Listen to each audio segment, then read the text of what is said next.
Abonnez-vous à Yayaye sur Icoville TV. Merci Adi Londolé, prophète. Nous vous avons écouté Toyo Kiyo, mais ba Congolais va yo Kiyo. Batu bazako fundayo ulingaki kusala buzz dans cette histoire de femme Tamar. Tu peux pas passer comme ça sans pour autant qu'on en parle. Qu'est-ce qui s'est réellement passé avec la femme Tamar en Angola? Voilà. En tout cas, Maktab, tu avais raison. Même des gens qui dormaient là-bas, ils se sont réveillés. Donc, comme tu as dit, tu as bien parlé de tous les sujets, mais les Congolais, ils ne t'ont pas écouté. Voilà, les Congolais, ils sont debout là-bas. En tout cas, je bénis le Seigneur pour ta question. C'est une histoire qui a vraiment, comme je peux dire, mis le fait dans les réseaux sociaux et partout dans le monde. On ne peut pas passer inaperçu.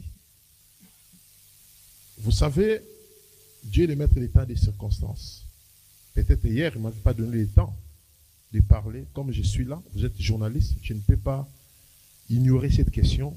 Je vais les répondre. Mais avant de répondre, j'aimerais donner le micro à un couple. C'est pour la première fois qu'on se voit aujourd'hui, de donner un témoignage puissant, fort. Et après leur témoignage, je pourrais maintenant y répondre même 1 minute. Et puis, le bishop Quim, il pourra peut-être ajouter, peut-être, je ne sais pas, un conseil à cette nouvelle génération. Je demanderai au couple, surtout à notre maman de l'évangéliste Franck, si acclamons, oui, acclamons fort pour le Seigneur. Le couple, oui, le couple passer même là. Oui. Shalom, peuple de Dieu. Shalom. Soyez abondamment bénis. Je suis pasteur Fifi Logero, l'épouse de l'évangéliste Julien.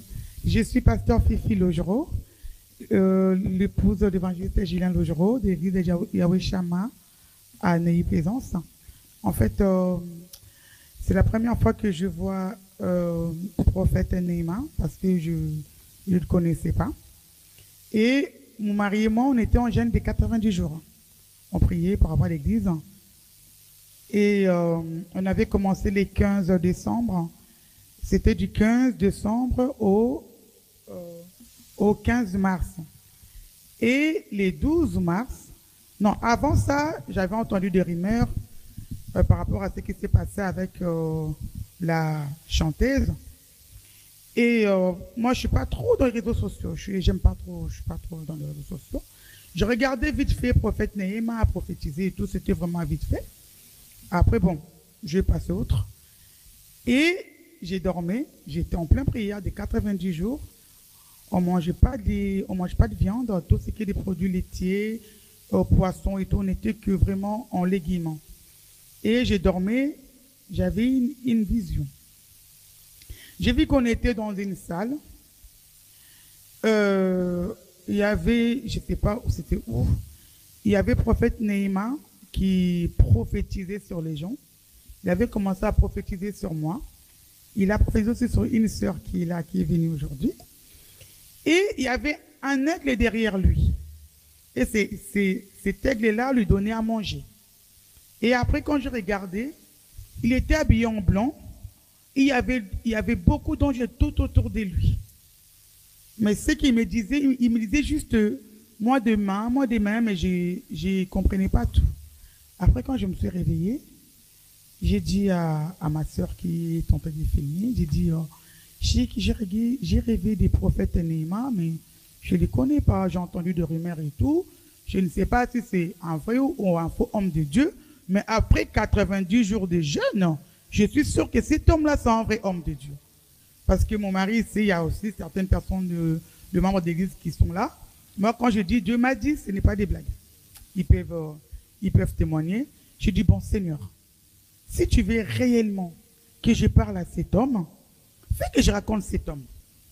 On a commencé la prière, mon mari et moi. Je suis allé sur Internet, j'ai tapé prophète Néhéma, j'ai regardé vite fait les prédications et tout. Et après, j'ai vu un numéro d'un homme de Dieu comme ça. J'ai dit, bon, je vais quand même appeler pour avoir les numéros du prophète. Et après cela, ben, j'ai prié à Dieu. Je dis, Seigneur, si tu veux que on raconte cet homme, mon mari et moi, parce que moi, je vais parler à cet homme, pourquoi l'aigle est derrière lui? Et pourquoi les anges étaient tout autour de lui? Et Dieu me confirme que c'est un vrai homme de Dieu. Et j'ai eu un homme de Dieu, il m'a donné les numéros du secrétaire du prophète. Et on était dans les Cides, en vacances vers Nice, avec mon mari et moi. J'avais demandé un signe. Je dis, Seigneur, là on est en vacances, mais nous-mêmes quand on est en vacances, on est toujours en prière. Et j'ai demandé un signe, je dis, Seigneur, si réellement cet homme, c'est toi qui as mis sur notre schéma, et si vraiment tu veux nous parler, parce qu'on était en 40 jours, non, à 40 jours de jeûne pour l'église, parlez-nous derrière cet homme, fais que je raconte cet homme. Et quand j'ai appelé ma famille au Congo, ils m'ont dit, raconter cet homme, c'est très compliqué, hein. J'ai dit, bon, moi, histoire de compliquer là, ça ne me concerne pas. Moi, je vais faire vraiment ce que les saints me dit de le faire. Et après, voilà, j'étais là et tout. Mon mari, il venait de finir de faire son live. Et j'ai vu le secrétaire du prophète, il m'a appelé et il m'a dit, il y a prophète qui souhaiterait vous parler. En plus, il venait juste de la prière. Et du coup, on s'est parlé et tout. Et voilà. Acclamons Que Dieu vous le bénisse. Seigneur. Merci beaucoup. Merci. Je ne sais pas si vous avez ajouté. Moi je voudrais juste ajouter que, comme les gens, quand ils viennent dans notre église, moi je dis toujours, priez notre état d'âme. N'écoutez pas les rumeurs, n'écoutez pas ce que vous entendez. Priez le Dieu des cieux qui connaît toutes choses. Parce que on se connaît, c'est la première fois qu'on se voit. Mais mon épouse, quand elle a Dieu qui lui parle, c'est pas parce que c'est mon épouse que je dis ça, hein, mais c'est 100% vrai, quoi. Ça veut dire que tous les gens, à chaque fois qu'il y a un message du Seigneur sur quelqu'un, jamais elle dira Dieu m'a dit. D'ailleurs, faut pas rigoler avec Dieu m'a dit, hein, si ce n'est pas vrai. Hein. Quand Dieu te parle, tu sais que Dieu t'a parlé. Trop de gens s'amusent avec Dieu m'a dit. Hein. Donc si je suis là, je sais que cet homme, c'est Dieu qui nous a connectés aujourd'hui. C'est tout ce que je voudrais ajouter. Si, et je bénis Dieu de cette silence que le Saint-Esprit m'avait donné pendant toutes ces périodes, peut-être c'était dit à ça. Peut-être si je me suis précipité pour y entrer dans toutes ces polémiques des réseaux sociaux pour dire je suis un vrai ouin, ceci, cela. Peut-être je voulais parler de moi-même comme Jésus-Christ a dit, si je parle de moi-même, ça veut dire mon témoignage est faux. Mais écoutez plutôt les témoignages des gens, c'est qu'ils parlent de moi. Écoutez. N'écoutez pas mon témoignage sur moi, mais écoutez ce que les gens parlent de moi. Moi, je donnerai seulement un conseil à cette génération, une génération perdue, une génération qui a besoin d'aide. La Bible dit, il est venu parmi les siens ne l'ont point reçu. Mais à tous ceux qui l'ont reçu, il leur a donné le pouvoir de devenir enfants de Dieu. Je ne suis pas là pour y entrer dans les détails de ce qui s'est passé au niveau de Luanda. J'étais là, comme je suis là, dans mon programme, je suis en train d'exercer. C'était un programme bien précis.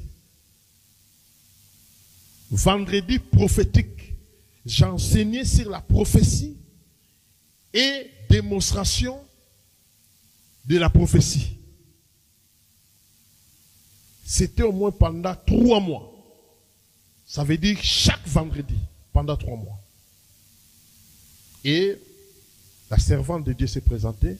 Je ne la connaissais pas. Je pense que tout à l'heure, notre maman, malgré qu'elle est du Congo, on voit déjà qu'elle est dans un autre monde. et s'est mariée à notre frère français.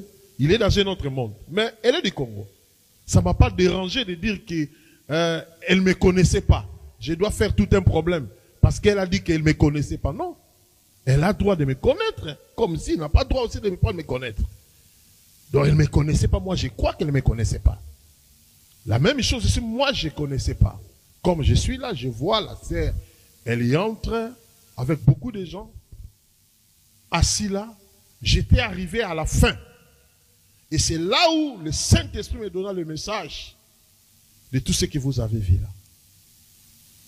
Bon, elle a agi comme elle avait agi, mais moi j'avais fait mon travail.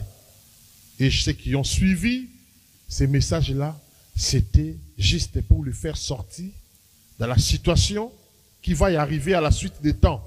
Toutes ces choses qui venaient de se passer là. Donc comme je venais de dire, qu'il est venu parmi les cieux ne l'ont pas réussi, mais à tous ceux qui l'ont réussi, il a donné le pouvoir de devenir enfant de Dieu.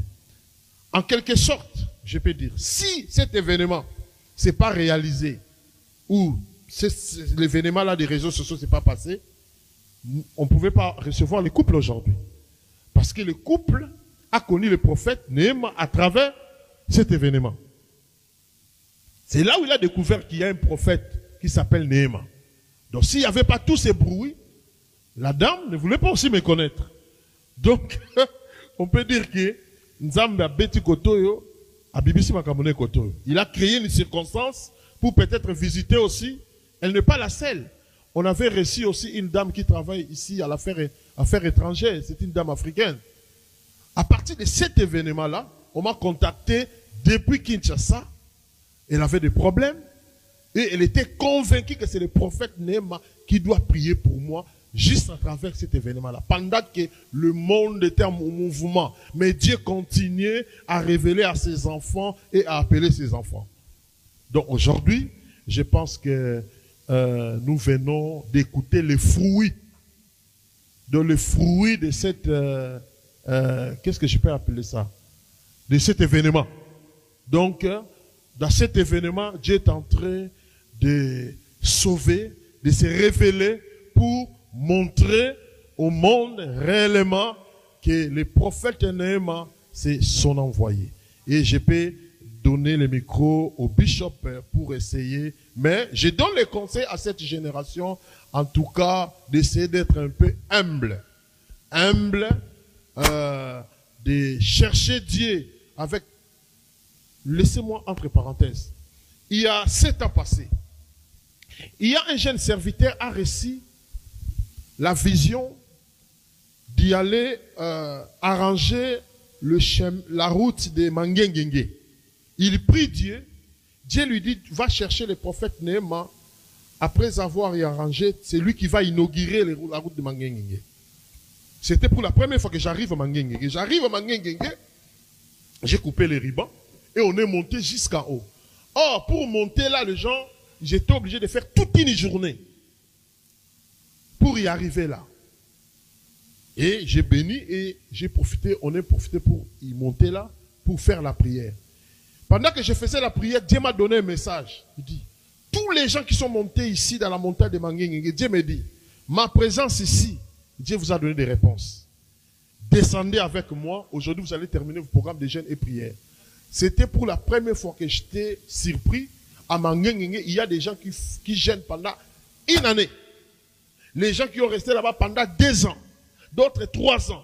D'autres 5 ans. Ils ne descendent pas. Ils sont toujours là à Mangengengue. Et j'ai compris pourquoi Dieu m'avait donné le message. Or, il y avait maintenant un groupe de prophètes. Ils ont commencé, selon eux, à dire que non. Oh.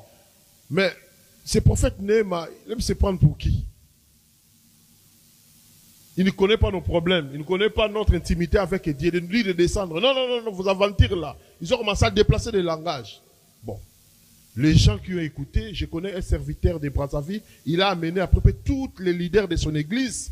Ils ont fait que 3 jours, quand ils ont écouté le message, ils devaient faire 21 jours. Ils ont dit, comme Dieu a parlé par le prophète, nous devons descendre. Et ils ont vu des résultats. Après 7 ans, parmi le groupe de gens qui avaient contesté, il s'est retrouvé à Ouganda, parce qu'il devait continuer son chemin pour l'Europe. Il était dans une réunion il y a un prophète qui lui dit, toi, mets-toi debout. Il dit, Dieu t'avait visité à travers un prophète dans ton pays, pendant que tu étais dans la montagne. Mais vous avez insulté cet homme. Vous l'avez négligé. Or, c'était le jour où ta vie devait passer dans une autre dimension. Tu as fait déjà combien d'années ici à Ouganda? Il dit, j'ai fait plus de 7. Elle a dit oui. Parce que tu avais contesté la personne que Dieu avait envoyée. Si tu ne veux pas mourir ici à Ouganda, perdre ton temps pour rien, tu dois aller chercher, retourner dans le pays pour chercher ces prophètes-là pour demander pardon, qu'ils prient pour toi. Et j'avais reçu la famille de cet homme dans l'église pour demander pardon pour le prophète. Ils ont apporté l'offrande que le prophète avait envoyée. Tout ça, c'était pourquoi il est venu parmi les siens. Les siens ne l'ont pas reçu. Mais à tous ceux qui l'ont reçu, il leur a donné le pouvoir de devenir enfants de Dieu. Ça doit donner le conseil à cette génération. Abonnez-vous à Yaya sur Ecoville TV.